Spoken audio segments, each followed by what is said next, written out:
We come to the second statement on digital ID. Secretary of State. Thank you. Madam Deputy Speaker, I have always believed in giving people power and control over their lives.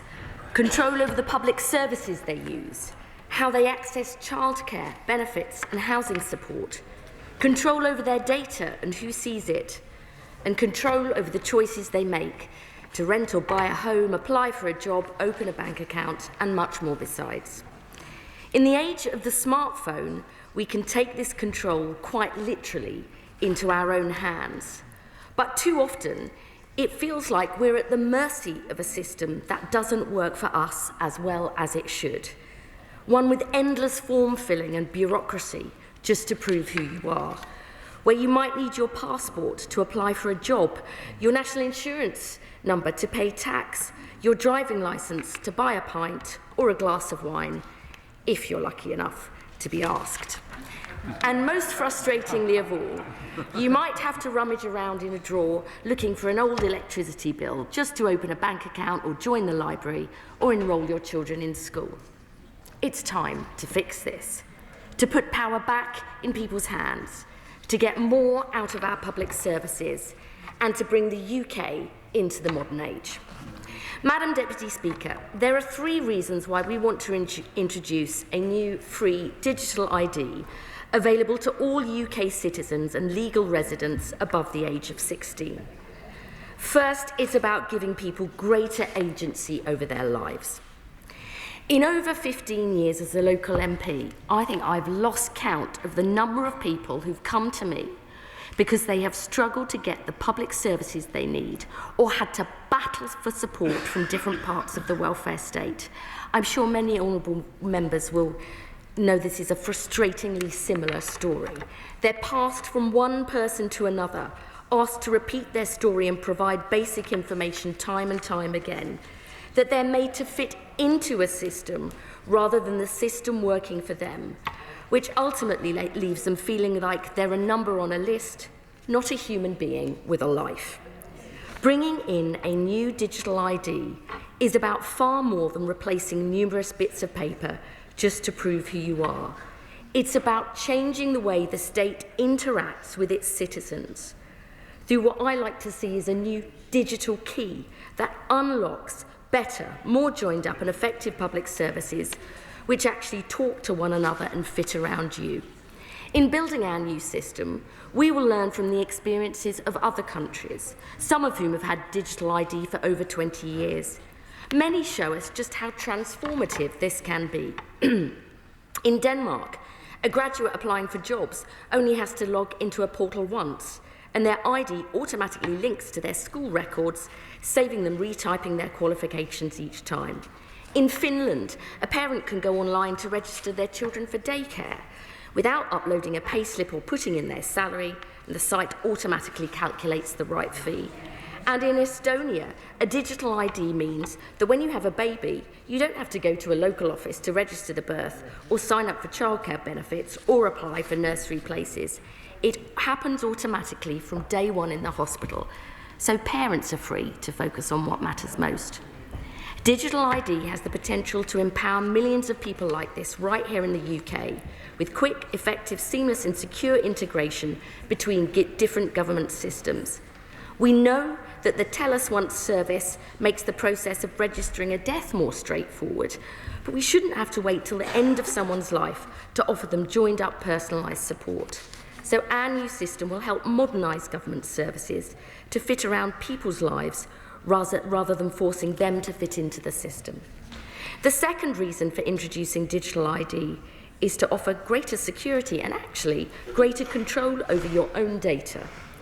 Other countries who've introduced digital ID find that digitally checked credentials are far more secure than physical documents. They are much less likely to be lost or stolen. They've reduced errors and mistakes, and they've helped crack down on fraudsters who can ruin people's lives. Privacy and security will be hardwired into the system from the start. There will be no pooling of people's private information into a single central data set. It will be a federated data system, and user control will be at the heart of our plans. With a digital ID, you could end up having more choice over what you show the world, not less. So if you're buying a drink at the bar, instead of showing a physical driving licence revealing your full name and address, you'll be able to prove that you're over 18 without even showing your exact birthday if you don't want to. We will ensure our digital ID operates to international best practice standards for data security and privacy. And we're working closely with the National Cyber Security Centre to ensure it keeps pace with the changing threats we face. The third and final reason for introducing digital ID is to deliver greater fairness by showing exactly who has the right to work here in the UK. Madam Deputy Speaker, digital ID is not a silver bullet to tackling illegal immigration, but it will be a deterrent to would-be migrants who are considering coming to the UK, alongside all the other action we're taking. And making ID checks both mandatory and digital for all employers will provide us with far more actionable intelligence so we can move swiftly to identify rogue employers who aren't following the rules. Under this government, illegal working arrests have gone up 50% in the last year. That is progress, but our digital ID will help us to do more. It will be mandatory for right-to-work checks by the end of this Parliament, helping tackle illegal working, cracking down on rogue employers, creating a level playing field for those employers who actually do the right thing, and giving people who do have the right to be here the cast iron guarantee that this is your country and you are welcome in the UK. In order for our new ID to be both effective and fair, it must be genuinely inclusive. That is non-negotiable for the government and for me personally. Currently, around 1 in 10 UK adults don't have a passport or a driver's licence to prove their identity, and around 1.5 million people don't have a smartphone, laptop or tablet, or are digitally excluded for another reason. We're already making progress with our Digital Inclusion Action Plan.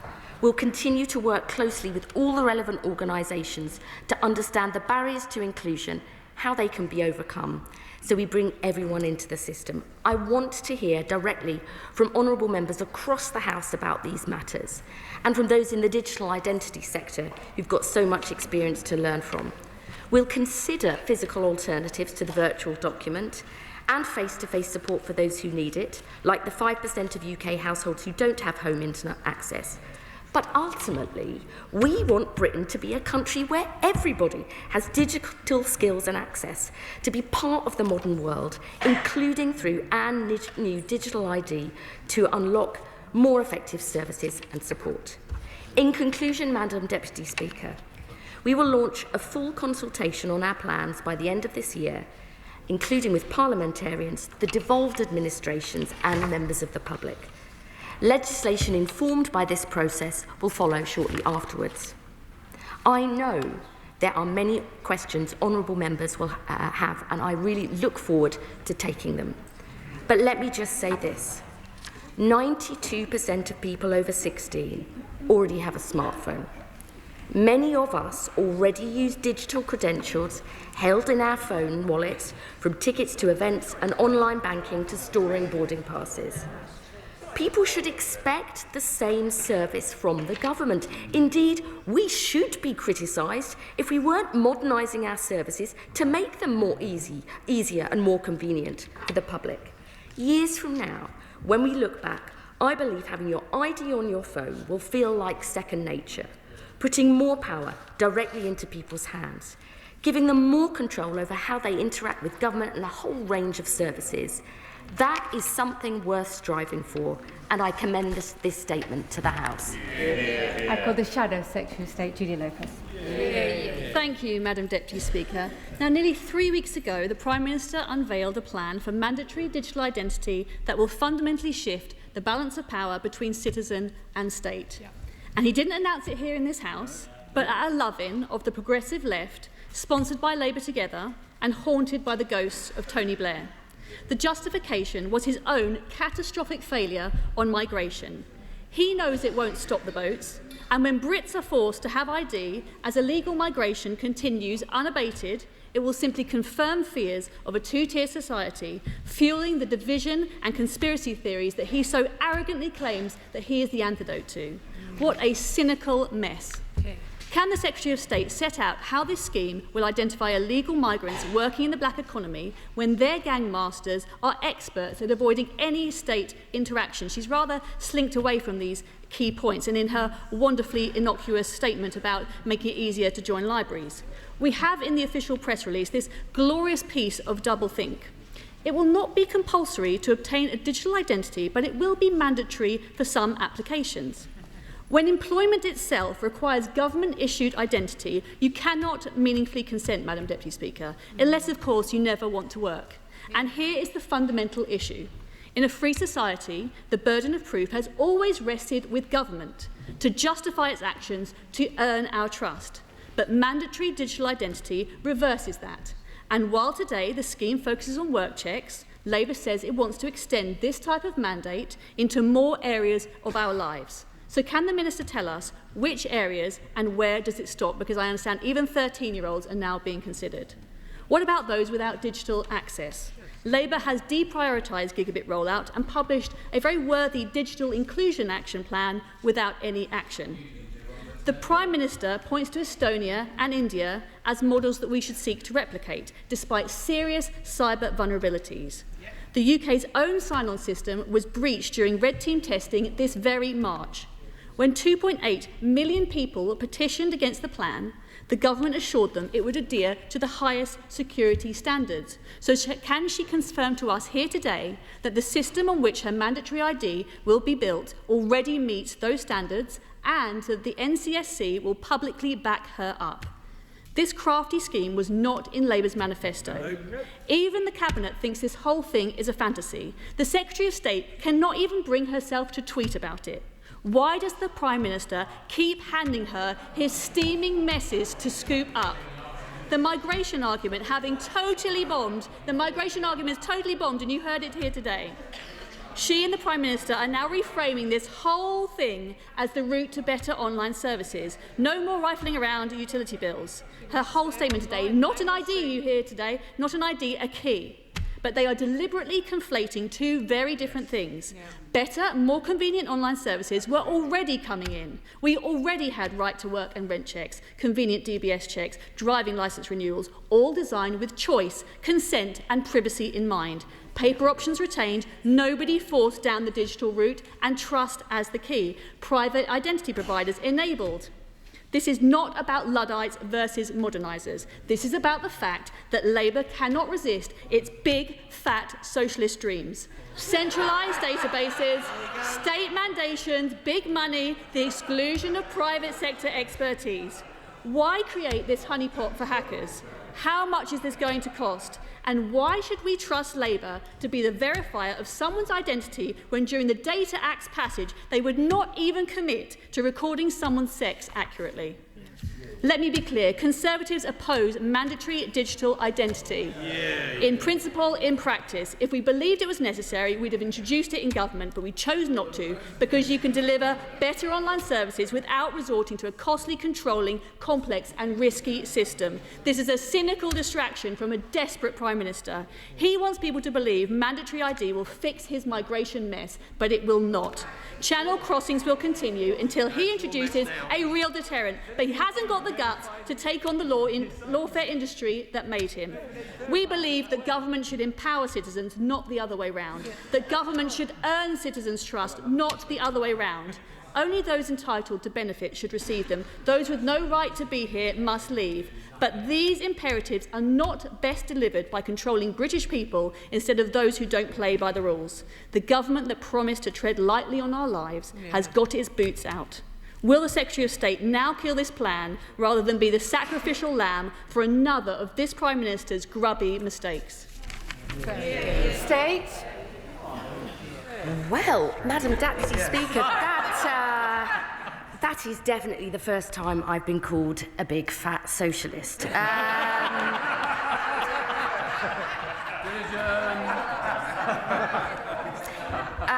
The Honourable Lady asks how this will help crack down on illegal immigration. by making making the digital ID mandatory and digital will really help us get more actionable intelligence about rogue employers and who are doing the checks that they are required to do and who aren't, much more swiftly and automatically. Secondly, the Honourable Lady talks about those who are digitally excluded. As I said in my statement, I take that issue extremely seriously. And we actually have a digital inclusion action plan. They didn't do one for 10 years. If they cared so much about it, perhaps they would have done. She, understandably and rightly, and I'm sure we'll have lots of questions about having the highest possible standards here, and we will be working to international best practice standards. One of the things I would say is there are not many advantages about lagging behind so many other countries that have digital ID, but one of them is we can learn from their experience when things have gone wrong, how they've improved their security, and that's what we intend to do. But I just want to finish by saying this, Madam Deputy Speaker. The lady the Honourable Lady comes to the dispatch box with that fire and brimstone, but I think it's quite interesting about how what she says is different from the Shadow Home Secretary, who back in February backed the idea, saying there were very significant benefits. In August, he said they should consider it. Their leader in June actually said she'd actually moved her position on digital ID, and if it could answer difficult problems, then yes, that's something they would look at. You'd think it was still summer, the amount of flip-flops we're seeing on the other side of the chamber. They're not serious, they're not credible, and until they are, they're not electable. Select Committee Chair, Chian Warren. Thank you, Madam Deputy Speaker.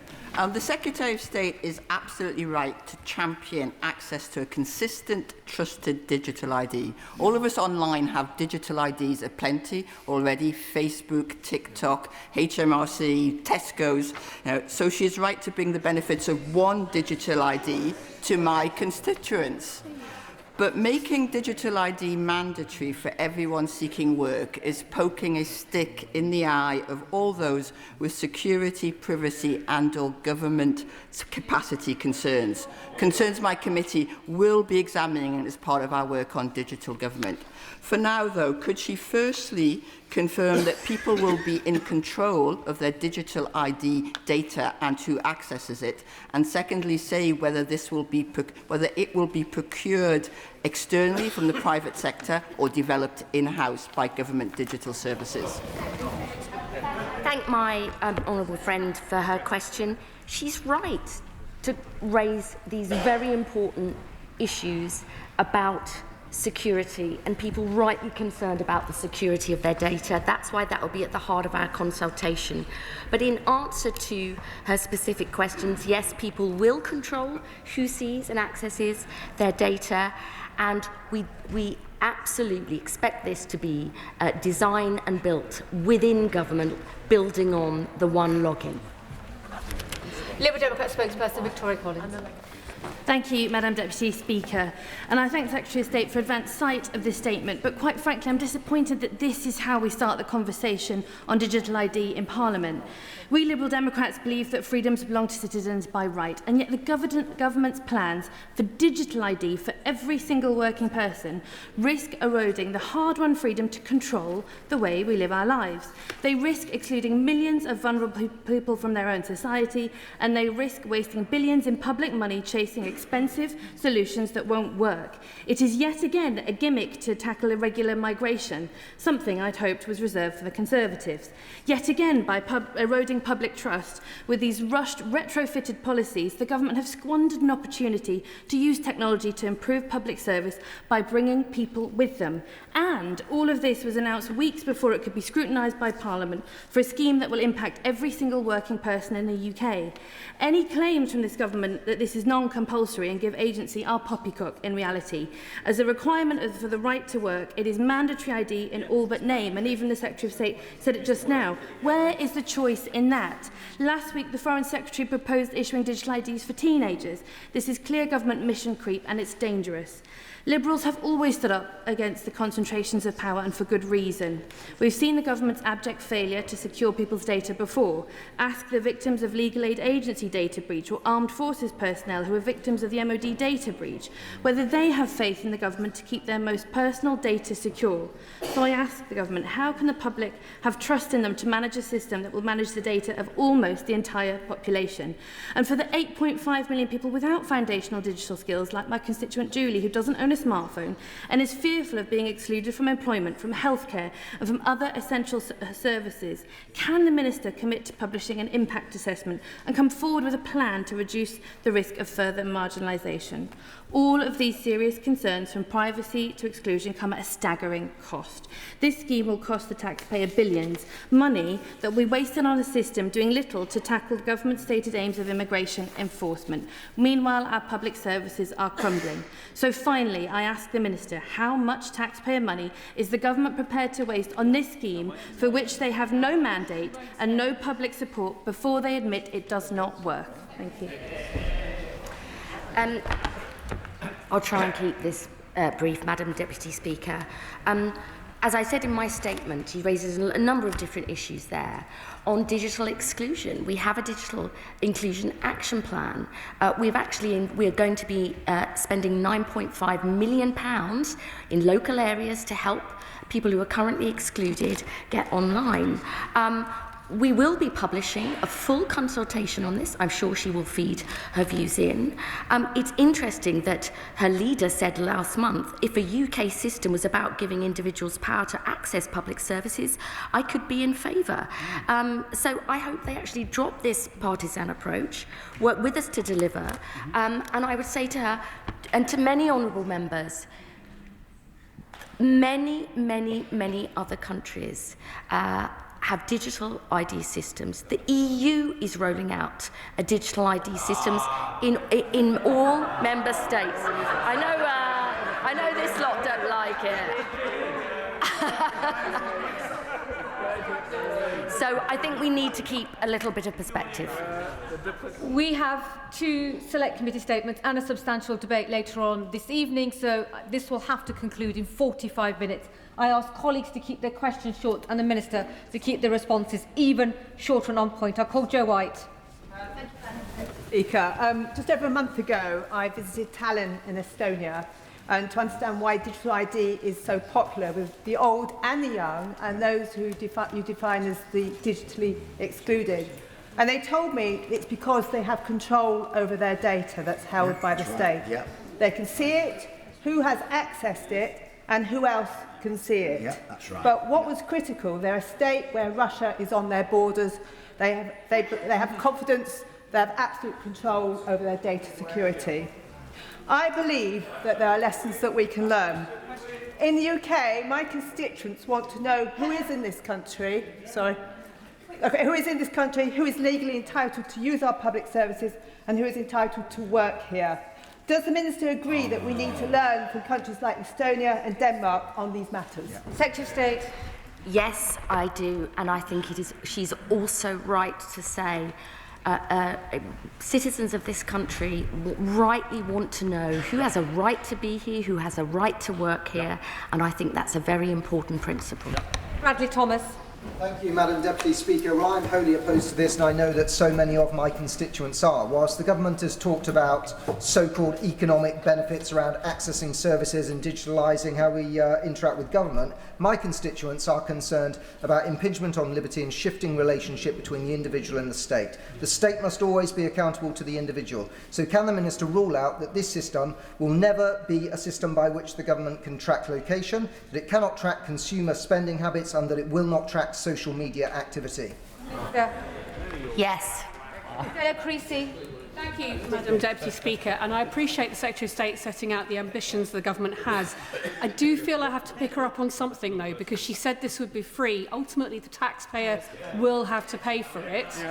Now, the costings that we've seen circulating are about £1 to £2 billion to create it, and another £100 million each year to run it. We know the cost of a data breach, the OBR has suggested, could be 1.1% of GDP. In fact, our entire growth were it to happen to the economy. Marks and Spencer's, Jaguar Land Rover and Co-op alike all show us this. So can she give us, if not at least a ballpark figure, for the capital and revenue costs that she's envisioning for what she set out? Secretary of State. I thank my honourable friend for her question. I think we also need to look at the potential benefits of this in terms of savings from cracking down on fraud, from making services more effective and efficient. And clearly the eventual cost of this will depend on the design and build, which is what we're consulting on, and I'm sure she and many other colleagues will feed in their views. Morrissey. Thank you. Given digital ID won't stop illegal immigration and will be a further erosion to our civil liberties, will the Minister confirm that perhaps the Prime Minister only announced it as a deterrent to those seeking to topple him at the Labour Party conference? Or what actually is the purpose of this policy? That's nonsense. Charlotte Nichols. Thank you, Madam Deputy Speaker. I've been contacted by a large volume of Warrington North constituents in recent weeks whose healthy scepticism that digital ID will make a material difference in tackling illegal immigration I share. As much as I do think there is scope for better digital integration across the public sector more generally, the Secretary of State's statement talks a lot about hypothetical things, about things this could do in the future, when the only use case that has been confirmed so far is right-to-work checks. Can we be clear on what the use cases are we intend to pursue and over which timescale, so we can decide whether or not this is a path we want to go down with the information we need to make that decision? Minister. These aren't hypotheticals. They are looking at other countries and what they have used this system to do to deliver more effective government and other services to their citizens. We have proposed having a mandatory right-to-work check by the end of the Parliament, but I do believe in future there are many really important voluntary ways in which people get better access to services and support, and we'll be consulting on that fully when we come forward with those detailed proposals. Madam Speaker, I am firmly against the government's plans to introduce digital ID, alarming state overreach. This pledge, seemingly on a whim, given it made no appearance in the Labour manifesto and there is no mandate for it, seems to be a desperate attempt to shore up their moribund pledge to smash the gangs. There appears to be little appetite or enthusiasm for this proposal on the benches opposite, and the claim that it will curb illegal immigration, given we are still offering asylum seekers somewhere to live and an Aspen card of £49.18 per week, is not supported by the evidence. Having received a huge amount of correspondence on this, what guarantees can the right honourable lady give my constituents that the scheme can be afforded, that their data will be safe, and that it will never be used to track their use of services? Secretary of State. I've already said it wouldn't be used for that. And I would just say to the honourable gentleman, when you look at how this has been used in many other countries, it has made accessing government services, public services, much easier, much quicker, and much more efficient. I think that there is some scaremongering over this. When you look across other countries and what they're doing, it really has made government fit around people rather than make people fit into government and its different services, and I think that's a huge benefit. Richard Bergen. Thank you, Madam Deputy Speaker.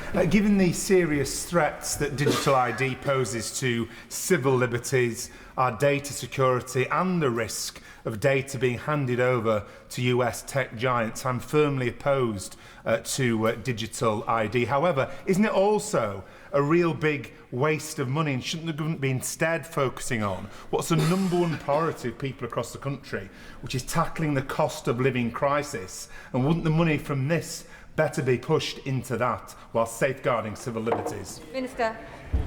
I think providing better value for taxpayers' money by getting services to work quickly, more effectively and more efficiently, cracking down on fraud, reducing error and waste, is actually a really important part of delivering for the British people. Martin Wrigley. Speaker, I fully agree with many of the comments made so far, and I too have had many comments from my constituents. This will not help in areas of digital exclusion, especially where there is poor phone coverage, as there is in many parts of Devon. nor will it stop rogue employers who currently employ cash in hand and don't look at the books. Why will they look at the phone? They won't. It must be optional. But can the Minister please assure us that this will be built along the lines of sovereign AI, and we will not hand control of a system like this with people's lives to companies like Palantir? We absolutely won't. And may I say to the honourable gentleman, if he would like to write to me with more details within his constituency about areas and groups of people who are digitally excluded, I make an absolute commitment we will do everything possible to tackle that problem. Emily Darlington. Thank you, Madam Deputy Speaker. I think many of the members here fundamentally have misunderstood the proposal. It's actually about putting power in the hands of the citizen and not the state. This is information that the state already holds and allows them to access it.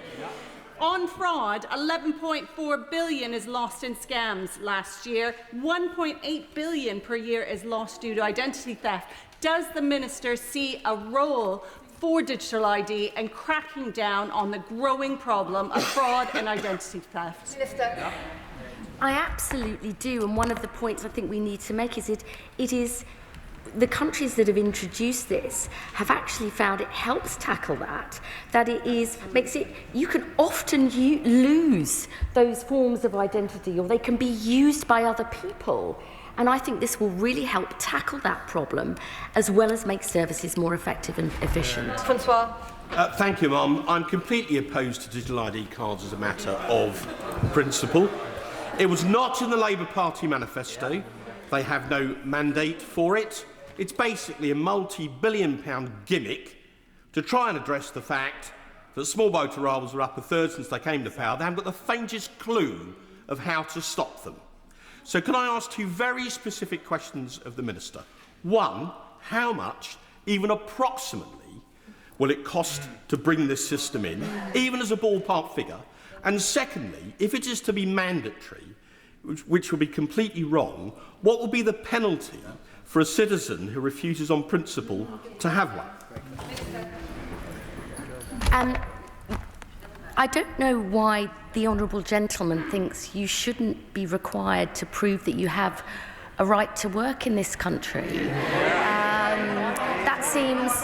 That seems like a really reasonable thing to do. And, well, 92% of people aged over 16 do have a phone. And as I said in an answer to a previous question, part of how we design and develop this whole programme, that's what we're consulting on. And obviously further details about costings will be coming out in due course. Friend, on the Public Accounts Committee, we regularly hear examples of government IT systems which are out of date, inefficient and open to fraud and hacking. That's the reality of it. So in looking at other countries like Estonia and Denmark, we should also look at how they've completely reformed and recreated modern, comprehensive IT systems where there is easy access from the individual. And in Estonia, as I understand it, an individual has a right to know which parts of government have actually been into their IT systems and looked at them. My honourable friend is absolutely right. We will be learning the lessons from those other countries. People are able to see actually who accesses their data. It gives them more power and control. And if I can, Madam Deputy Speaker, I didn't reply to the second question from the honourable gentleman. There won't be a sanction or a penalty for people who don't carry that. There will remain penalties on employers who don't obey the law and do those checks, but it won't be on the individual.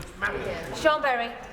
Madam Deputy Speaker, I'm not sure however many examples the Secretary of State gives from other countries, she will convince the people of Britain that mandatory ID cards fit with our particular values. So, will the Secretary of State listen to the millions who signed the parliamentary petition, as well as the fighting Yorkshireman Harry Wilcock and the Churchill government of 1952, who considered the abolition of ID cards an important symbol of a society that trusted its citizens? Secretary of State. I think the common sense of the British people when they when so many now have online banking on their phones, store so much on their digital wallets, when they look at their friends and neighbours and colleagues across the channel and see so many people right across Europe have this as a matter of course, and it makes their lives simpler and easier, the common sense of the British people will say, we want a bit of that. Alison Gardner. Thank you, Madam Deputy Speaker. As Chair of the APPG for Digital ID, I welcome this government's proposals. However, many of my constituents currently have deep concerns and are seeking reassurance. In order to build trust in the digital ID system, it would help if people felt they had a choice and control over whether to use digital ID or not. As such, would the Minister look again at the proposals for mandatory digital ID for working-age adults, allow choice for non-digital alternatives, which incidentally would offer resilience against IT failure, and control over their data with a decentralised or a federated data approach? The Prime Minister has been very clear that it will be mandatory for right-to-work checks, but I will confirm to my honourable friend, absolutely, we do not want one big centralised data set. It will be federated. That's one of the lessons we learn from other countries. I'm sure there's many more things that we will have to and want to do to make sure people's data is secure. But I believe this will actually give people more control because they'll be able to see who accesses their data, and I think that's a good thing. Sir John Hayes. Speaker, if it wasn't so sinister, it would be quaint to hear the Secretary of State say it's international, it's novel, it's modern, and therefore it must be good. Try telling that to Jaguar Land Rover workers, or NMS customers, or post office postmasters and postmistresses. So will the Honourable Lady recognise what I recognised when I was the Home Officer and responsible for national cybersecurity, that when you concentrate data and you make that data interconnected and interoperable, you concentrate risk. Yes. And the risk is to people's lives will be damaged and possibly even destroyed. Minister. I thank the honourable gentleman for his question. He has a lot of experience in this area. We want to learn, not just from other countries, but work closely with the National Cybersecurity Centre to make sure we have the highest possible standards of security. We can learn where mistakes have been made, how to put those right. We're determined to do that. But I am very happy to meet with him to discuss this in more detail because we want to get this right. Rachel Muskell. Thank you, Madam Deputy Speaker. Identifying rogue employers which exploits labour and dodge taxes is one thing. However, holding digital ID versus paper ID makes no difference if the employer refuses to acknowledge that ID. So could she point to the evidence, and I'm really interested to see that, as to how having a digital ID will prevent rogue employment? My honourable friend is always rightly concerned to see evidence, and when we publish our consultation on this, she will see all of that in there. I think it's really important to understand that by making these checks both mandatory and digital, rather than solely relying, as we do at the present, on getting information from individuals, this I think, can make a real difference in identifying those who are not doing the full range of checks. That will be a step forward. It's not the only thing that we need to tackle rogue employers. There are many other actions that we need to take, but I think it's a good step forward. Pete Twishard. Deputy Speaker, just as we opposed ID cards under Tony Blair, we will oppose digital ID under this Labour government as they seek once again to impose this unwanted scheme on a sceptical public. The whole idea of digital ID is an attack on our liberty and privacy, a treasure trove for hackers and those that would hoard personal data. It will do little to tackle illegal immigration and cost billions of pounds. We in Scotland want nothing to do with this Brit card, and the Scottish Government will energetically oppose it. So the question to the Home Secretary is, when we rightly and inevitably oppose this and reject this, will she do the usual UK thing of just imposing on us anyway? It's not a Brit card. But I must say I'm a tiny bit confused.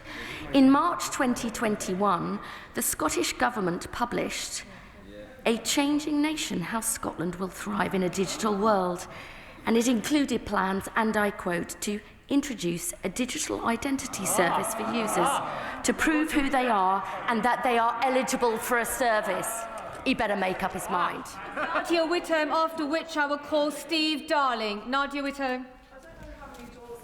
On in my 12 years as a Labour member, but I do know that not a single person has ever told me that what they really need to improve their lives, their community, this country, is mandatory digital ID. It won't tackle irregular working, it undermines civil liberties, it's divisive among the public, and it won't make a difference to people's lives. So I ask the Secretary of State, why are we doing it? Why are we burning political capital and public money on this instead of focusing on the issues that really are impacting our constituents? I worry that this is yet another huge mistake. Yeah, well said. I would say to my honourable friend, in the 15 years I've been a local MP, many people have said it can be a nightmare trying to talk to different bits of the public sector, repeatedly giving the same information, telling their story time and time again, and they are concerned about illegal working in this country. I think this is an important step forward in terms of improving the way that the state fits around people's lives, doesn't force them to fit into the system, and that, I think, is an issue that many members across the House have in common with their constituents. Thank you. May I congratulate the Minister in her new position. I'm also mindful of her previous position where she masterminded the PIP reforms. And also, I'm concerned that she is fast becoming the Minister for Lost Causes with her new proposals before us today. Deputy Speaker, in my constituency, we have an awful lot of people who are, and it's really sobering, how many are digitally excluded. Would the Minister please give us some clear examples of how people will be helped? Because I know I have dozens and dozens of people who are against this in principle, but what about those who are potentially excluded?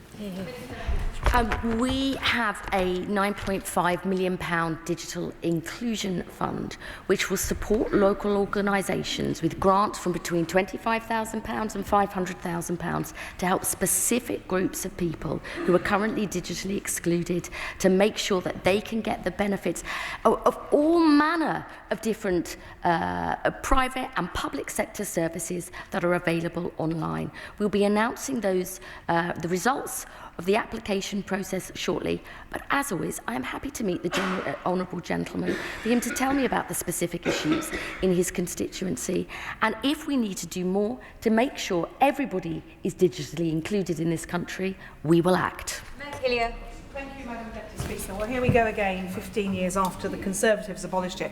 I'd say to the naysayers, our passport data, our ID for our driving licences, that's on a database. So we need to be careful about throwing out the baby with the bathwater. But I would say to the Secretary of State, verify, UK Verify, we had Tell Us Once. There have been attempts to do this before. We all log into our HMRC accounts. So we are using digital identification in many ways. But will she be really careful about the challenges that are faced by those? And also, why on earth is it mandatory? In the past, the previous act was for voluntary use, and it was very popular, in fact, interestingly, with migrants who really wanted to have one to prove their access, but they did not have to do it. And it would allow public services then to have the time to work for those who are digitally excluded. I know my right honourable friend has a huge amount of experience on this issue, and I look forward to discussing it with her. The only area where we're proposing this to be mandatory is for right-to-work checks. We're not proposing it to be mandatory for any other area. And I believe as people start to see those benefits, they will want to have that digital ID on their phone for accessing public services, but also in the private sector. We have to get the security right, we have to get digital inclusion right, but I believe in today's world where so many of us have so much information on our phones, I believe that there has been a shift in opinion, and I look forward to hearing more from her about what she thinks we need to do next. Caroline Johnson. Thank you, Madam Deputy Speaker. Madam Deputy Speaker, this ID card is being touted as an idea to do mandatory work checks. It does rather surprise me that the lady in charge of DWP until recently isn't aware that we already have mandatory checks in order to work. her statement was contradictory. She's saying that it's going to give people more control over their data, but unless you're a multimillionaire that doesn't need to work, you will need to have an ID card. So it's not really optional at all. She has failed to answer questions from many MPs across this House on how much it will cost. So can she say, how much will it cost? At the risk of repeating myself, costs will depend on exactly the design and build and delivery of this programme. We will set out further details, but I would say to the honourable lady, I think people would expect, in this country, would expect that people who work here have a right to work here. Yep. I think that's an important principle and one I'm proud to support. Yep. Andrew Pates. Thank you, Madam Deputy Speaker. Can I welcome this statement and the consultation? As a contribution towards modernising our public services. Constituents of mine are frustrated by the way they can't interact with the state. Alongside my right honourable friend Bassett Law, I went on the recent trip to Tallinn, and I was struck by not just how digital identity could make things easier, but how it could also drive up uptake of things like childcare and things like the pension credit, and actually provide a service to people. But I was also taken by the fact that in Tallinn it was developed to stop the overreach of the state, and civil liberties are built into the identity. So can the honourable friend ensure that control and data use is a real part of the consultation when it comes out? I agree with my honourable friend. I think this could give people more power and control over their data, who sees it, who uses it, as well as all the other benefits he rightly sets out. Lewis Cocking. Thank you. Speaker, the British people did not vote for a two-tiered digital police state run by this failing Labour government. This is undemocratic, authoritarian, and will do absolutely nothing to stop illegal immigration. So will the Minister listen to the overwhelming volume of the public opinion and drop this policy immediately? Thank you, Madam Speaker. I recall the debate about previous attempts to bring in ID cards, and people were very concerned about having to produce them if demanded from the authorities like the police. Now, I understand, I too have been to Estonia, and I understand that this argument has moved on. We have apps on our phones like the NHS, Government One login. We've all got a digital footprint these days. But can my right honourable friend categorically state that at no stage in the future will people be required by the police to produce this digital ID? I can. Manuela Patkala. EU nationals in the UK were guinea pigs for a digital-only status. Serious concerns are still being raised, including access issues which resulted in people being wrongly denied work, housing, education and welfare. Extending digital IDs to the British people will result in another layer of mandatory surveillance and loss of privacy. Can the Secretary of State confirm what independent oversight will monitor data breaches, errors and misuse? There won't be surveillance, and we're not proposing it being mandatory to access all different types of service. That is just a wrong characterisation of what we're proposing. Thank you, Madam Deputy Speaker. The current proposal is that digital ID will be mandatory for right-to-work checks by the end of this Parliament, and concerns have been raised with me by constituents that this makes it de facto mandatory for working-age people. So can I ask the Minister if she's considered simply sticking with it as a voluntary service so people who wish to can get those benefits of a streamlined ID, and then when it's bedded in, perhaps then look at whether it's necessary to make it mandatory for right-to-work checks? Thank you. I think we have considered all those different aspects. I think it is right for the Prime Minister to say that it should be mandatory for right-to-work checks by the end of the Parliament to prove that you have a right to be here and to work. I also believe that as we develop this and show the benefits for many other aspects of daily life, which we're not proposing it's mandatory for, I think people will see the benefits of that, and I hope that that will start to shift the debate. I want to pick up the question about punishment, because I'm confused. The Secretary of State says that to work you have to mandatory have the ID, yet she said the impetus is on the company, not the individual who won't need to have one. How does that work? Does the individual have to have one? And if they choose not to, does that mean they cannot work? Does that mean they're going to have to claim benefit? Or does that mean they go to prison because they haven't got a mandatory ID? No, that isn't what it means. What I said was, the specific question was, will there be sanctions or penalties on the person not having them? And I said, no, there won't. As is the case now, if an employer hasn't done the checks that it's required to do, they can face a penalty of up to £60,000 for each individual worker. And they can also, that's under civil penalties, and under criminal, if it's a criminal offence, they can face up to 5 years in jail. But there will not be penalties on the individual or sanctions on the individual. Thank you, Madam Deputy Speaker, and I'd like to thank my honourable friend for her statement, which clearly sets out how far the UK is lagging behind our European neighbours in terms of faster and easier access to services. That said, my constituents are raising two main concerns with me, and I'd be grateful if you could provide some reassurance this evening. One is around why digital ID is required to work when they already have NI numbers, and the other is how digital ID will impact on the most vulnerable residents.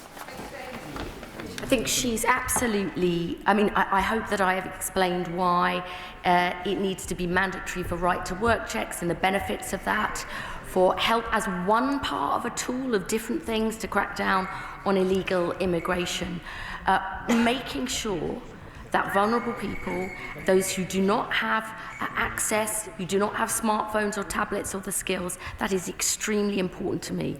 We will be working closely with all of the organisations who can make a difference here, the Digital Inclusion Committee, and we want to look at what more we can do very locally to support groups who we know have the kind of access to get people. I would be very happy to meet with her and talk in more detail about what we might be able to do to support her constituents, because we are determined to make sure Britain is a digitally included country. Gary Robinson.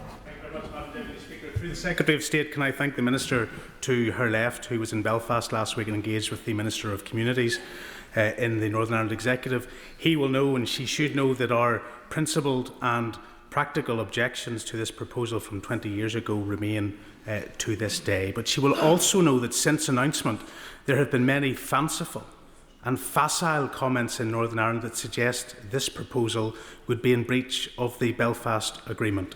She knows that ideologically, practically, principally and politically, legally, that is wrong. So will she at least confirm today that nothing within this consultation will give an option to anyone to suggest that this policy, if it were to be introduced, would be anything other than across the United Kingdom? It will be across the United Kingdom, and as the honourable gentleman said, my friend, the Minister for Digital Government and Data, was in Northern Ireland just last week, and he also visited and talked to members of the Irish government. The Good Friday Agreement and the Common Travel Area are absolutely sacrosanct. This will be a UK-wide proposal, and there's nothing that we will do that would ever harm the Good Friday Agreement. Samantha Niblett. Thank you, Madam Deputy Speaker. Over 20 years ago, I began a career with Experian, a data company, where we were talking about having a unique reference number for everybody in the country. That was to the benefit of companies, so they could make more money off us. Whereas what government's doing is looking to give us access to our own data. So I'm excited by digital ID.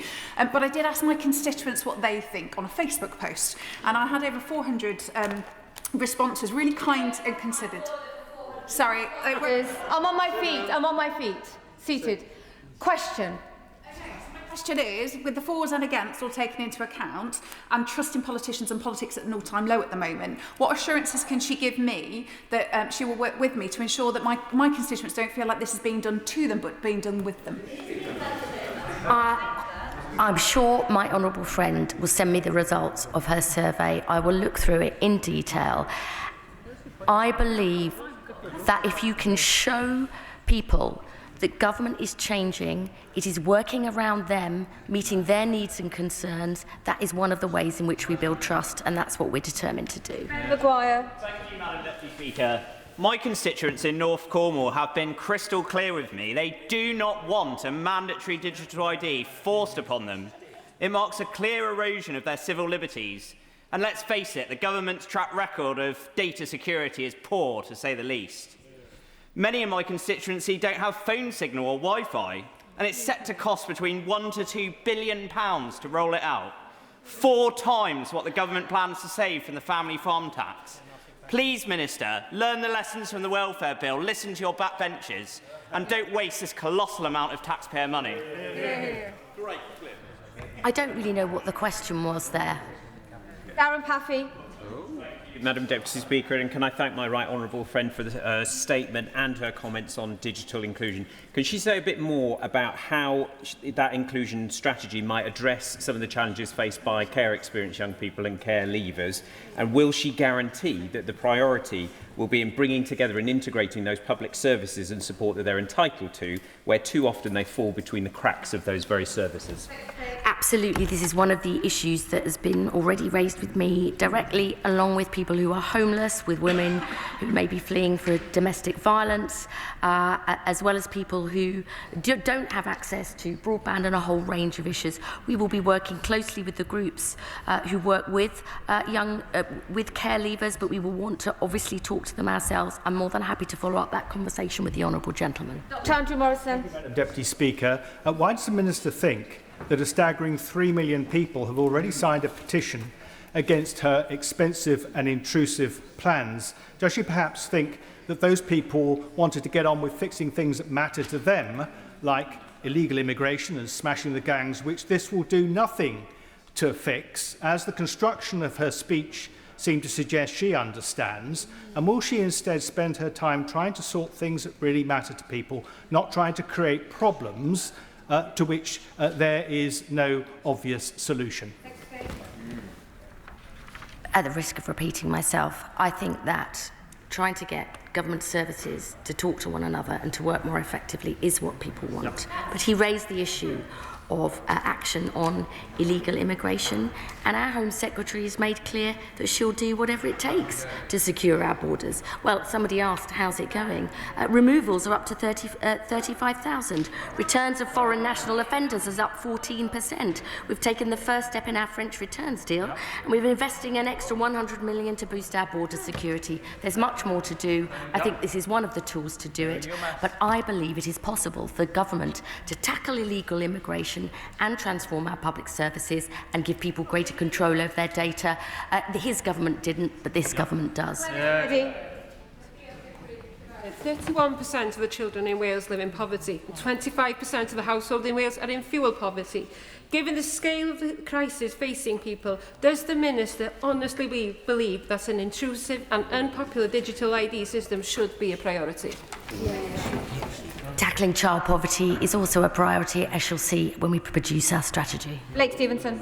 Thank you, Madam Deputy Speaker. The people of Mid-Bedfordshire, in response to my survey, also do not want digital ID, nor do I. Does the Secretary of State agree with me that the individual freedoms of British people is an unacceptable price to pay for failures to enforce existing laws to protect our borders and to stop illegal working? And can I ask the Secretary of State to please answer the question, how much is this going to cost? And if you do not know, is that a responsible thing to be pushing this without knowing how much it's going to cost at this moment in time?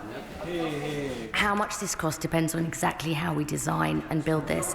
And I would say to the honourable gentleman, this is something that I believe will help not only help tackle illegal immigration, help give people more control over their data. I think there's a lot of misinformation out there about what this does and doesn't do. I don't believe it takes away people's freedoms.